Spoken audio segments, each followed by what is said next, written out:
Hola chicos y chicas, bueno, no os lo había dicho, pero tengo faceta streamer, así que aquí me tenéis.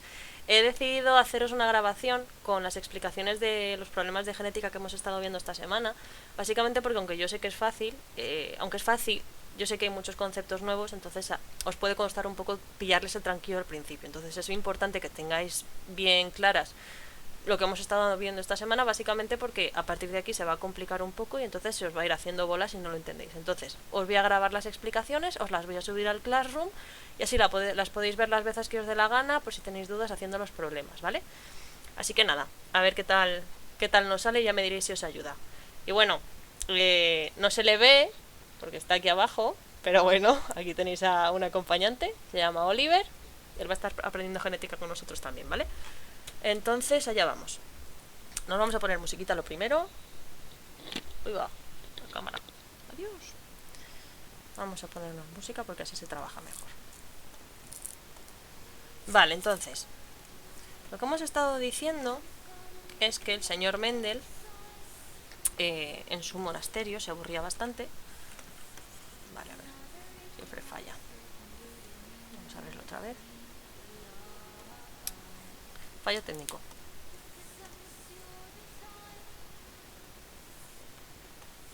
Vale, yo creo que se ve, ¿no? En el OBS, vamos a comprobarlo.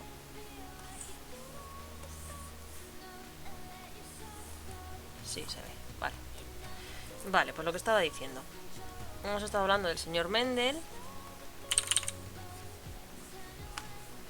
que era un monje agustiniano que se aburría mucho en su monasterio y decidió pues ponerse a estudiar sus plantas de guisantes, ¿vale? Entonces hizo distintos experimentos, tres principalmente. En el primer experimento lo que hizo fue cruzar guisantes con distintas características y estudió cómo cada una de estas características se segregaba de forma independiente y se heredaba, ¿vale? Como dentro de las características que dijimos estaban la forma de la semilla, que podía ser lisa o rugosa, teníamos el color de la semilla, la posición de las flores, entre otras, ¿vale? Entonces, él planteaba, pues lo que observó fue que cruzando, nos vamos a centrar ahora en el color de la semilla, cruzando plantas amarillas con plantas verdes, vamos a hacer aquí con dibujitos, aquí lo tenemos amarillo con verde, pues él observaba, como ya lo sabéis, el primer cruce siempre se llama generación parental, ¿vale? Vale, pues él observó que al cruzar amarillos con verdes, la primera generación filial, la F1, estarían todas amarillas. ¿Vale? ¿Y esto por qué era? Pues porque resulta que estaba cruzando lo que él llamaba razas puras, ¿vale? Cuando nosotros decimos raza pura, cuando Mendel dice raza pura, nosotros ya os he dicho en clase que nos vamos a referir a ello como individuos que son homocigotos, ¿vale? Homocigotos, si os acordáis, era todo aquel que tenía los dos alelos iguales. Es decir, podemos tener individuos que sean homocigotos dominantes, porque los dos alelos que tienen, es decir, tanto el gen que hereda de la madre como el gen que hereda del padre, los dos son dominantes, o pueden ser recesivos, homocigoto recesivo. ¿Por qué? Pues porque el gen que está heredando del padre es recesivo y el de la madre también, cuando sean iguales. Vale, pues en este caso sus razas puras, sus homocigotos, dado que la generación F1 todos son amarillos, pues el homocigoto dominante es el color amarillo, era el parental amarillo, y el homocigoto recesivo era el parental verde. ¿Qué gametos nos producen estos individuos? Hay que recordar que los gametos se producen por meiosis, es decir, los gametos tienen la mitad de los genes. Pues lo que va a ocurrir con estos individuos es que uno de los genes se va a ir a un lado y el otro de los genes se va a ir a un gameto y el otro de los genes se va a ir a otro. Entonces, ¿qué gametos nos producen los amarillos? Pues nos va a producir solo gametos A. ¿Por qué? Pues porque solo tiene alelos A, ¿vale? Estos son los gametos que nos produce. Lo mismo ocurre con los verdes. Como solo tenemos un tipo de alelo, solo nos puede producir un tipo de gameto, ¿vale? Entonces, si esto lo cruzamos, que acordaos que para cruzarlo, bueno, aquí se ve a simple vista, pero nos vamos a acostumbrar siempre a plantear un cuadro de Punnett, ¿vale? que es como unas 3 en raya, pero bueno. Pues siempre vamos a poner los gametos de un parental en la columna y los gametos producidos por el otro parental en la fila. ¿Qué gametos nos producía los amarillos? Solo gametos A. Y en los verdes, solo gametos A. Entonces, si cruzamos, la descendencia, cuando se unen dos gametos, cuando se fecundan dos gametos, la descendencia que nos va a salir va a ser toda AA, es decir, los amarillos. Hasta aquí fácil, ¿no? Bueno, pues Mendel le chirriaba esto un poco y dijo, bueno, esto es un poco curioso, yo tenía verdes y ahora no tengo ninguno verde. Vamos a ver qué pasa si yo cruzo individuos de la F1 entre sí, autofecundo. Genéticamente van a ser iguales porque son todos heterocigotos. Acordaos, cuando los gametos cuando los alelos que porta un individuo son distintos, es decir, uno es dominante y el otro es recesivo, ahí lo vamos a llamar, a eso se le llama heterocigoto. Ahora vamos a poner aquí.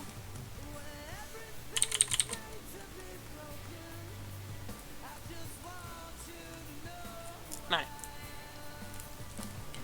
Pues entonces, si cruzamos heterocigotos, aquí vamos a hacer lo mismo. ¿Qué gametos nos va a producir este individuo? Pues en este caso, como tenemos dos alelos distintos, nos puede producir dos tipos de gametos, ¿vale? En parte de los gametos tendremos alelo A dominante y en otros pues tendremos el pequeño, ¿vale? Y en este igual. Vamos a tener alelos A grande, gametos A grande y gametos A pequeño. Planteamos otro cuadro de Punnett a ver qué pasa. Aquí sí que nos hace falta porque, bueno, ya hay más posibilidades. Pues lo mismo. Los gametos de uno aquí, los gametos del otro aquí. Es indiferente, podéis poner cualquiera de los parentales o la fila o la columna. Vale, este nos producía AA, este nos producía AA. Si los cruzamos vamos a tener individuos homocigotos dominante, heterocigoto, heterocigoto y homocigoto recesivo. Si os fijáis, de los 4, el total son 4 individuos, ¿vale? Pues de los 4, 2 van a ser heterocigotos, 1 va a ser homocigoto dominante y 1 homocigoto recesivo. Cuando nos piden frecuencias de la F2, frecuencias genotípicas,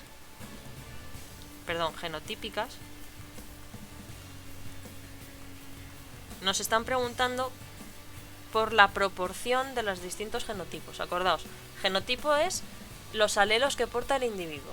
Entonces, como aquí hay 3 posibilidades, pues vamos a tener que del genotipo AA vemos que va a haber un cuarto de los individuos, un 25%. Individuos con el genotipo heterocigoto vamos a tener un medio. ¿Un medio por qué? Porque estos son 2 cuartos. 2 cuartos es un medio en realidad. Es decir, el 50%. Y del genotipo AA pequeña vamos a tener también un cuarto, otros 25. ¿Vale? ¿Hasta aquí bien? Bueno, pues imaginaos que os dicen en un problema, lo vamos a poner aquí, bueno, vamos a moverlo un poquito para organizarlo. Vale. Vamos a guardar. Vale. Imaginaos que os dicen en un problema, bueno, pues se han cruzado estos dos individuos, la F1, y resulta que nos han dado, en la descendencia hay, vamos a poner 350 guisantes, ¿vale? Y os están diciendo, ahora aquí ya os piden cuántos guisantes hay de cada tipo, cuántos guisantes hay con genotipo AA, cuántos hay heterocigotos y cuántos hay homocigotos recesivos. Pues esto es muy fácil, lo que tenemos que hacer es multiplicar la frecuencia de cada genotipo por el total. ¿Cuántos va a haber AA? Pues va a ser 350 por un cuarto, es decir, 350 entre 4, que ahora lo hacemos. A ver la calculadora, ¿dónde está? La perdí, no. 350 entre 4 nos va a dar que va a haber 87,5. ¿Cuántos hay heterocigotos? Pues 350, por un medio. Que soy perezosa, no me apetece hacerlo de cabeza. Así que lo vamos a dividir entre 2 y ya está. 175. Y de homocigoto recesivo pues nos va a dar igual que del dominante. 87,5, ¿vale? Esto si nos piden, si nos dan un número total, si no, en forma de frecuencia nos vale. Vale, pero aquí estamos hablando de frecuencias genotípicas, refiriéndonos a los genes, ¿vale? Pero fenotípicamente no van a ser igual. ¿Por qué? Porque tenemos un alelo dominante que enmascara al recesivo. Entonces, si nos piden frecuencia fenotípica, es decir, en este caso, frecuencia de cada color, pues si os fijáis, sumando las genotípicas nos vale. ¿Cuántos van a ser amarillos? Pues amarillos van a ser los homocigotos dominantes y los heterocigotos. Si sumamos 2/4 más 1/4, amarillos van a ser 3/4. Me encanta el anuncio de Spotify. Vale, amarillos van a ser 3/4. Y verdes, pues igual que las genotípicas, 1/4. ¿Vale? Si eso lo calculamos con número, con estos 350, pues hacemos lo mismo. Si multiplicamos por 350, nos va a dar el número de individuos de cada color. Vamos a hacerlo. 350 por 3 igual entre 4. Pues de estos 350 individuos, 262,5 van a ser amarillos y 87,5 van a ser verdes, ¿vale? Hasta aquí fácil, ¿no? Bueno, creo que de momento esto es muy facilito, esto lo habéis entendido todos. Lo vamos a modificar un poco. Bueno, lo podemos dejar así, luego os lo subiré de todas maneras. Vale, pero esto es fácil. Esto es cuando estamos valorando solo un carácter, ¿vale? Estamos valorando aquí solo el color. ¿Qué pasa? Pues que Mendel se tiró estudiando esto 8 años. Entonces, pues hizo más cosas, porque claro, obviamente pues esto era muy fácil. Vale, vamos a poner aquí un carácter. Vale. ¿Qué pasa si en vez de un carácter estudiamos dos a la vez? Pues claro, lo que quería ver era si se transmitían juntos, si interaccionaban o si se transmitían de forma independiente. Entonces pues hizo lo mismo, plantear el cruce, varios cruces, pero en vez de valorando solo un carácter, pues valorando dos. Vamos a valorar entonces dos caracteres.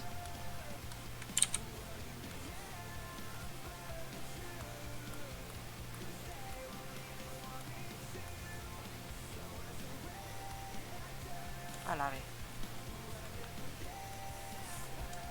Vale, en este caso vamos a decir que vamos a valorar el color de la semilla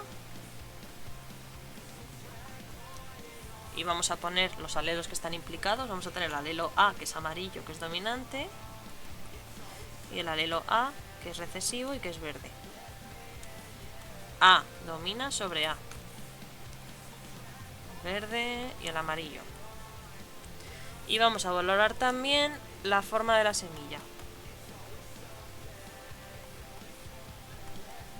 que en este caso podía ser, vamos a llamar B a liso, ¿vale? Y B a rugoso.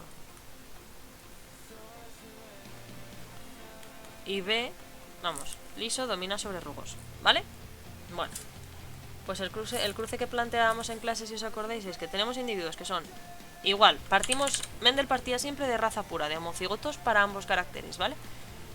Partimos de individuos amarillos, homocigotos rugosos, ahora los dibujamos, y los cruzamos con individuos verdes y lisos. Pues vamos a hacerlo así.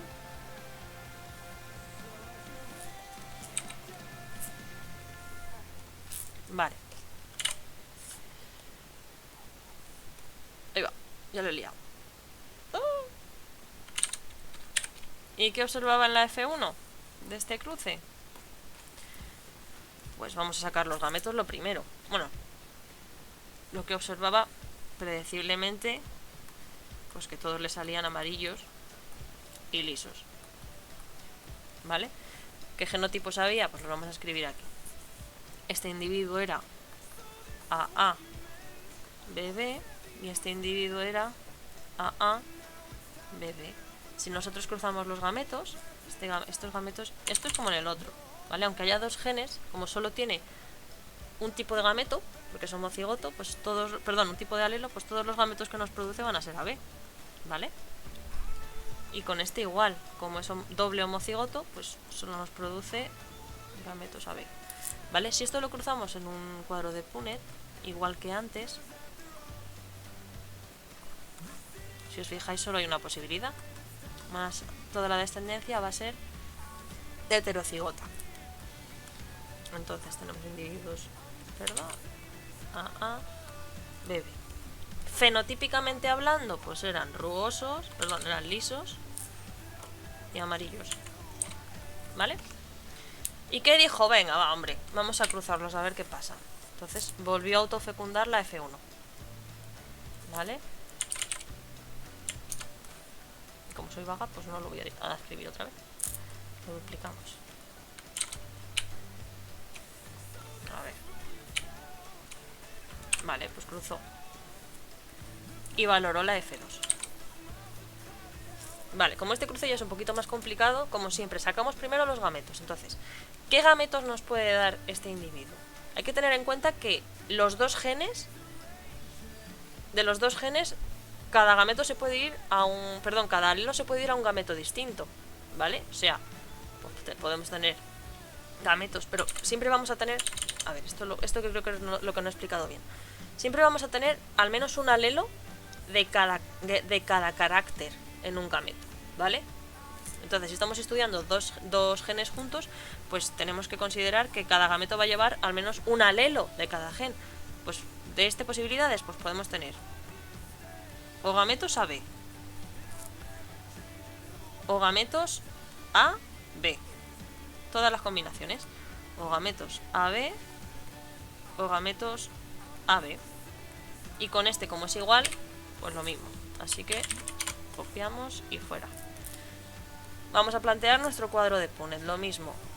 Los gametos de un parental en la columna y los gametos del otro parental en la otra.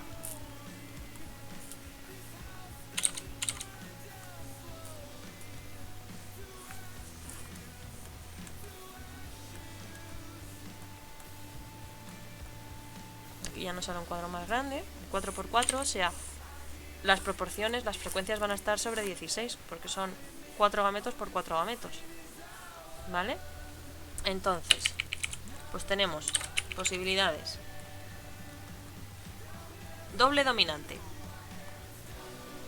que sea solo dominante homocigoto para A, heterocigoto para B, heterocigoto para A, homocigoto dominante para B, doble heterocigoto, lo mismo. Vamos a acelerar un poquito porque esto es fácil. De hecho, si os fijáis en la diagonal, nos van a salir todos los dobles heterocigotos. Ahora lo veis. Si lo colocáis así, en este orden siempre, homocigoto dominante el primero, luego los dos heterocigotos, primero el de dominante del A, luego el dominante del B, y luego el homocigoto recesivo, en la diagonal os salen todos heterocigotos. A ver.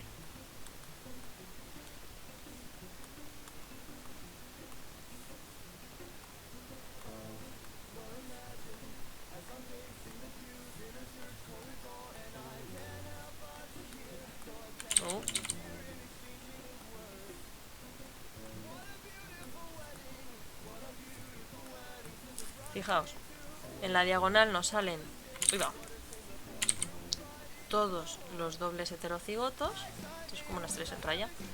En los extremos nos salen los dobles homocigotos, ¿vale? Entonces ahora lo único que hay que sacar son las proporciones, ¿vale? Y las frecuencias, vamos. Entonces, como siempre, nos pueden pedir frecuencia genotípica, que aquí se está refiriendo a todos los posibles genotipos que haya, ¿qué frecuencia hay? ¿Vale? Esta normalmente no se suele pedir porque es un coñazo básicamente calcularla, pero bueno, lo vamos a hacer, ¿vale? Entonces, van a estar siempre sobre 16, ya lo hemos dicho. Entonces, posibles genotipos. Pues tenemos el doble homocigoto dominante, que este va a ser 1 partido de 16. El doble homocigoto recesivo, lo mismo, 1 partido de 16. Y luego vamos a buscar el resto. Los dobles heterocigotos A, A, B, B, vamos a buscarlos. De momento tenemos ya localizados 4 en la diagonal y en los otros no hay ninguno. Pues tenemos 4 sobre 16. Luego podemos tener los que sean dominantes para A, homocigoto dominante para A y heterocigoto para B. Pues vamos a buscarlos, a ver. Tenemos este, tenemos este. Me parece que no hay ninguno más. No, vale, pues este sería 2 sobre 16. Luego tenemos el que sea heterocigoto para A y homocigoto dominante para B. Vamos a rodearlo, que está aquí y aquí. Si os fijáis, suelen ocupar posiciones opuestas, ¿vale? Por eso es importante que la tabla la coloquéis en este orden, porque es más fácil cuando hay que hacer esto calcularlo, ¿vale? Pues otro 2 partido por 16. Luego tenemos que sea homocigoto dominante para A, perdón, heterocigoto para A y homocigoto recesivo para B, que lo tenemos. Ahora vamos a usar otro color. Lo tenemos aquí y aquí. Vale, pues otros 2 partidos por 16. Luego tenemos que sea homocigoto dominante para A, homocigoto recesivo para B, que estaría aquí. Luego que sea al revés, homocigoto dominante para, recesivo para A y homocigoto dominante para B, que va a ser también uno, que lo tenemos aquí, perdón. Va a ser uno que lo tenemos aquí, o sea... Ay, perdón, este lo he puesto mal, este era uno. 1 partido por 16. ¿Qué leches he hecho? A ver. No, este era 2.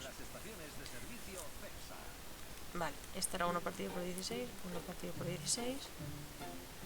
Y luego este tenemos que sea homocigoto, que sería 2 partido por 16, que son los que me quedan. Vale, normalmente en estos cruces, si fijáis, esto es un coñazo, ¿vale? Pues imaginaos, si esto es solo con 2 genes, imaginaos con más. Esto es un coñazo, normalmente esto no se pide. Cuando tenéis cruce de dihíbrido, este cruce, que tenemos 2 híbridos, 2 heterocigotos, doble, porque hay 2 genes híbridos mezclándose, normalmente lo que suelen pedir son las frecuencias fenotípicas. ¿Vale? Entonces las frecuencias fenotípicas siempre se expresan poniendo el alelo dominante. Tenemos las posibilidades, no hace falta poner los genes completos. Todos sabemos que todos los individuos que porten una A y una B mayúscula tienen el fenotipo dominante, el doble dominante. Vale, pues entonces, si contamos, yo ya me lo sé, os va a salir que 9 de cada 16 van a ser amarillos y lisos. Segunda posibilidad, que porten solo un alelo dominante y el otro sea recesivo. Aquí os va a dar 3 partido por 16. Ahora lo sumamos aquí si queréis, pero bueno. Al revés, que sea homocigoto recesivo para A y dominante para B. 3 partido de 16. No nos importa si aquí hay una B pequeña, porque estamos con el fenotipo. Nosotros sabemos que si hay una B grande, va a tener el fenotipo dominante. Y luego tenemos la cuarta posibilidad, que es que sea doble homocigoto recesivo. 1,16. ¿Vale? Y ahora vamos a sumar, a ver si coinciden. A ver, todos los que porten A, B mayúscula. Este. Vale, ahora es cuando no me sale. Entonces tenemos que sumar 1 más 4 más 2 más 2. ¿Qué me da? 9. Este 9. ¿Vale? Vamos a hacer lo mismo con el otro, con el segundo. Vale, tenemos solo una mayúscula. Pues vamos a traer a este, y creo que ya, ¿no? Vale, si os fijáis cuánto dan. 2 más 1. 3. Este 3. ¿Vale? Vamos con el siguiente. Ahora es portador de B dominante. Vamos a traer a este y a este. Lo mismo. 2 más 1. 3. Ese 3. Y ya solo nos queda el homocigoto recesivo que teníamos aquí arriba. ¿Vale? Queda 1. Tenemos 1. ¿Lo veis? Esto es fácil, ¿no? Vamos, cuando nosotros cruzamos dihíbridos, este tipo de cruce, de un individuo híbrido para 2 caracteres con otro individuo híbrido para 2 caracteres, las proporciones fenotípicas siempre son 9, 3, 3, 1. Esto está cuadrado, ¿vale? Bueno, pues de momento lo vamos a dejar aquí porque esto es lo que hemos visto en clase. Lo voy a colocar un poquito más bonito. A ver. Y nada, yo creo que con esto ya no tendréis problemas para hacer los problemas, valga la redundancia. Así que nada, espero que os haya ayudado. Si queréis que os haga vídeos de más cosas, que de genética yo creo que os va a hacer falta, pues me lo decís en clase y ya está. Si yo no tardo nada en hacer esto, así lo tenéis recogido. Ahora os subo la imagen de todas maneras. Y os sirve para estudiar y os sirve para, pues, si resulta que hay una cosa de la que dudáis, pues os ponéis el vídeo, lo podéis pasar y así os ayuda a hacer los problemas, ¿vale? Pues nada, que paséis buen fin de. Yo me abro. Adiós.